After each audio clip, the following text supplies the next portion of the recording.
تعمل كوبايه الشاي او تعمل اي مشروب انت بتحبه، مش هفرض عليك شخصيتي، بس هديلك كده سؤال فكر فيه وتعالى. يلا ورقه وقلم وجاوب على السؤال ده. ايه اللي بيشكل الهويه؟ انت عايش وسط مين ولا انت اصلك منين؟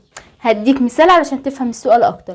لو واحد عربي وعايش اغلب حياته بره، وجيت بعد ما عاش سنين حياته كلها او اغلبها يعني، قلت له لا لا احنا هنغير الواقع ده تماما وانت اصلا اصلك مش هنا، وتبتدي انت تحكي له اصله وتطلب منه يرجع لاصله، يا ترى هيختار اصله ولا البيئه والتربيه اللي عاش فيها؟ السؤال مهم وعليه 10 درجات. يلا روح هات كوبايه الشاي وجاوب على السؤال وتعالى. جيت؟ الف مبروك. تعالى بقى اصعبها لك اكتر.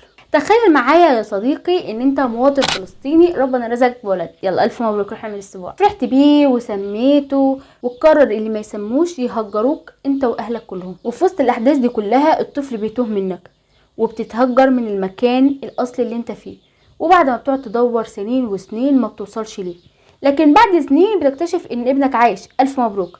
بس في حاجه بسيطه حصلت قد كده اهو، ابنك بس اتربى وسط اسره يهوديه، وبدل ما كان ما شاء الله عليه عربي مسلم بقى صهيوني. هي دي بس المعضله. هتعمل ايه بقى في المعضله دي يا بطل؟ ده تاني سؤال ليك، يلا عشان نجمع درجات الحلقه في الاخر. عارفه ان تعبتك النهارده معايا في التفكير، بس يلا ديك بتفكر، سيبنا نفكر مع بعضينا يعني.